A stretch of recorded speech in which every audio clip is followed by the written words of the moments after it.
Hi friends, ఈ రోజు మా బాబాయ్ ఫోన్ చేసి ఇంటి దాకా రారా తీగా నీకు ఒకటి తినిపిస్తానన్నాడు. ఇంకేందబ్బా తీగి తినిపిస్తాననేసి అక్కడికైతే వెళ్ళిపోయాము. అక్కడికి వెళ్ళంగానే అయితే ముంతమామిడి చెట్లు అయితే చూపించాడు. ఈ తిని కూడా నేను ఇంచుమించు 5-6 సంవత్సరాలు అయితే అయిపోతా ఉన్నది. ఆ బాబాయ్ వాళ్ళ ఇంట్లో ఇది ఒక్క చెట్టు అయితే ఉన్నది. ఒక్కసారి దానికి చూడండి పూత ఎలా కాస్తున్నది. ఈ కాయలన్నీ కానీ కాస్తుందంటే మా ఊరు మొత్తం అయితే సరిపోతుంది, అంత బాగా కాస్తున్నది పూత మొత్తం.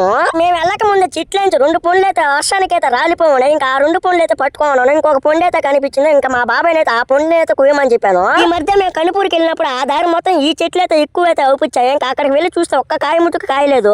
ఇంకా ఎలాగైతే చాలా రోజుల తర్వాత ఈ పండ్లు అయితే నేను తినబోతాను. దీని టేస్ట్ ఎలా ఉంది ఇప్పుడు చెప్తాను. ఇంక దీన్ని అలా పట్టుకొని తింటానో లేదో, రసం ముట్టుకు భయంకరంగా అయితే కారింది, వాసన ముట్టుకైతే దంచేసింది. ఇంకా కాయ ఎత్తుకొని నోట్లో పెట్టుకుని ఆ రసం తాగుతుంటే అబ్బబ్బబ్బా టేస్ట్ ముట్టుకైతే సూపర్ గా అయితే ఉండింది.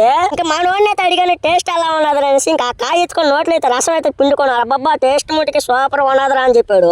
ఆ చిట్టికి కాసిన ముంతమామిడి పప్పులు అయితే చూడండి ఎన్ని అయితే ఉన్నాయి. మా బాబాయ్ అయితే ఎన్ని ఎత్తి పెట్టినాడు.